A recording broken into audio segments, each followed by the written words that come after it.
오늘은 갱년기 불면증을 슬기롭게 극복하는 꿀팁에 대해서 이야기를 해보려고 하는데요. 폐경학회에서 나온 자료를 제가 뽑아왔는데요. 불면증, 수면장애가 갱년기 증상의 60%니까 제일 많다고 합니다. 야간 식은땀이라고 해서 자다가 땀이 흘러서 깨시거나 이런 일이 벌어진 게 48%. 갱년기가 되면 여성 호르몬이라고 에스트로겐하고 또 남성 호르몬으로 알려주는 프로게스테론이라는 게 여성들한테는 두 개가 다 분비가 되죠. 이게 어떻게 분비되냐에 따라서 여성들이 생리를 하고 또 변화가 나타나는 게 젊었을 때 나타나지만 결국은 50대를 전후로 해서 폐경 시점이 되게 되면 이 에스트로겐하고 프로게스테론이 다 떨어지게 됩니다. 에스트로겐이 많이 나오면 모노아민이라고 해서 세로토닌, 아드레날린, 도파민과 같은 물질들을 굉장히 많이 분비시킨다 합니다. 특히 세로토닌은 우리 행복물질로 알려져 있고 세로토닌이 변화되면 멜라토닌이 분비가 되잖아요. 그래서 에스트로겐이 많이 나올 때는 몸도 좀 가뿐하고 또 기분도 좋고 또 밤에 잠도 잘 자게 돼요. 또 하나는 에스트로겐이 많이 나올 때는 체온이 떨어지게 됩니다.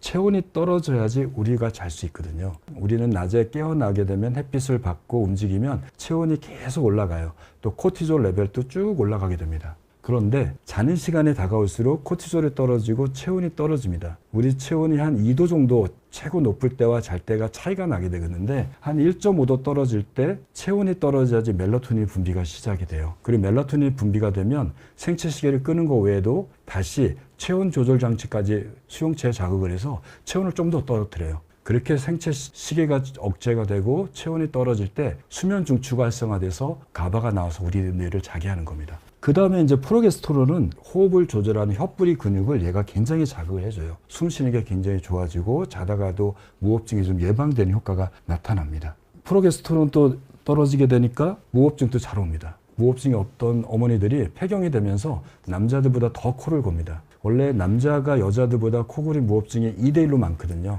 근데 폐경 전 단계가 되면 비슷해져요. 그것들을 본인이 모르니까 낮에 피곤한 거가 왜 피곤하지? 폐경 때문에 그래. 또는 자다가 자꾸 깨는데 내가 뭐 스트레스 받아서 그런 건가 하지만 잠은 쉽게 드는데 중간에 자주 깨는 분들의 상당수가 수면 무호흡증이 있어서 그렇습니다. 특히 꿈꾸는 잠이 90분 간격으로 반복될 때 꿈꿀 때는 근육의 긴장도가 더 떨어져서 무호흡증이 나타나게 더 심해지고 폐경기 어머니들은 무호흡증이 더 심해지니까 90분 간격으로 깨요. 1시간마다 깨는 이유가 이것 때문에 그럴 수도 있습니다. 그 외에도 이렇게 몸이 힘드니까 아무 때나 누워서 있고 누워서 텔레비전 보고 핸드폰 보고 잠 안 오면 유튜브 보시는 일이 잘못된 습관, 또 여러 가지 스트레스가 많으니까 그런 감정적인 변화도 나타나는 거, 또 질병 때문에 먹는 약 중에 우리 수면을 방해하는 질병과 약물들이 있기 때문에 이런 것들이 복합되면서 폐경기 여성들이 불면증과 수면장애가 많이 생긴다고 할 수 있겠습니다. 슬기롭게 극복하는 꿀팁이라고 말씀드렸는데 결국은 잠자는 것도 기본입니다. 수면 위생이죠. 우리 생체 리듬은 24시간의 주기를 갖고 있어요. 주기 중에 하루에 한 번은 기준점을 잡아줘야 돼요.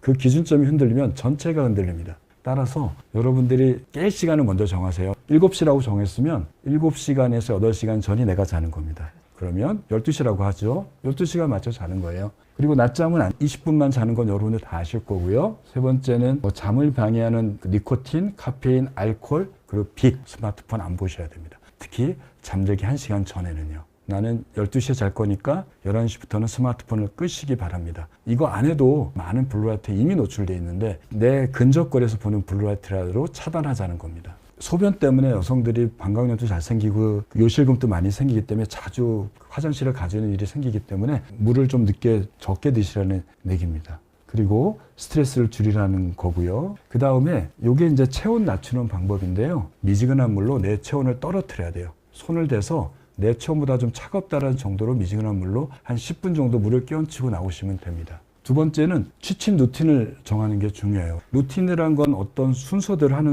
일들이죠. 뭘 할 때 잠자기 1시간 전에 루틴을 짜는 거예요. 보통 제가 권하는 거는 샤워하시고 나와서 거실에서 텔레비전 보면서 스트레칭 하는 거예요. 요가 동작. 가볍게 하는 거죠. 가볍게 머리부터 발끝까지 조금씩 약하게 하시면 긴장이 풀어집니다. 세 번째는 복식 호흡하는 거예요. 그거 한 20분 하고 앉아서 심호흡 한 20분 정도 하면 심신의 안정과 뇌의 안정이 옵니다. 그리고 나서 책을 보거나 음악을 들으면서 몸을 좀 안정시키면 쉽게 자는데 이거를 매일매일 같은 시간에 하는 거예요. 1주에서 2주를 꾸준히 하셔야지 루틴이 몸에 되고 내가 스트레칭 하는 순간 뇌는 잘 준비하나 봐. 그러니까 뇌가 이제 꺼지기 시작해요. 멜라토닌이 나오기 시작하고요. 심호흡하면 진짜 자려고 하네. 그러면 몸이 더 긴장이 풀리고 멜라토닌이 많이 나오는데 2주 이상 꾸준히 하실 때 이 효과가 나타나니까 한번 해보시고요. 이렇게 해도 결국은 안면 홍조를 없앨 수는 없잖아요. 생리적인 거니까. 땀 흘렸으니까 탈수가 생기잖아요. 갈아입을 속옷 같은 것도 좀 옆에 놓으시고 그러니까 물도 좀 한 잔 마시고 옆에 갖다 놓으시면서 움직이지 않도록 하시는 것도 좋고요.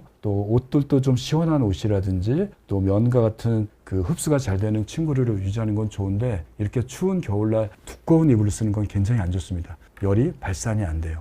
복사열로 내 체온을 높이게 됩니다.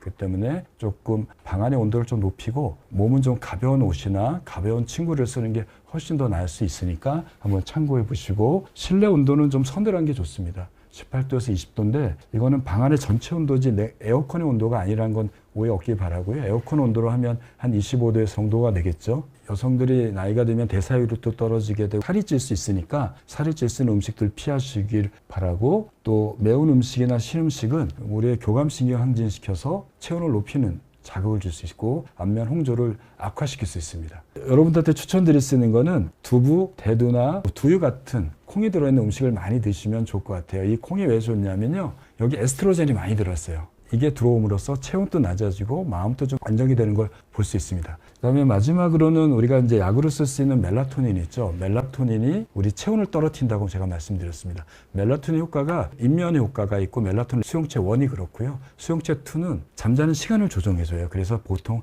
1시간 전에 복용하는 거거든요. 드시게 되면 내 체온이 떨어집니다. 1시간 전에 복용하면 잠자는 시계가 조정이 되고 내 체온이 살짝 떨어지게 되면서 좋습니다. 자기 한 2시간 전에 가벼운 스트레칭하고 아니면 4시간 전에 조금 과격한 운동을 하면 과격한 운동은 체온이 떨어지는데 4시간이 걸려요. 가벼운 운동은 2시간 걸려요. 체온이 떨어질 때 내가 자는 시간하고 딱 맞으면 나는 더 쉽게 잠드는 거죠. 내 체온이 더 떨어지니까. 거기다가 멜라토닌까지 복용하면 체온이 더 쉽게 떨어져서 도움이 될 수도 있습니다. 여성들이 폐경이 되는 거는 피할 수 없는 생리적인 현상이라고 생각이 돼요. 그런데 거기서 나타나는 현상들을 그대로 고통받고 살지 마시고 오늘 말씀드렸던 내용들을 잘 숙지하신다면 도움을 받을 수 있지 않을까 싶은 마음으로 이런 내용으로 강의를 준비했습니다. 네, 감사합니다.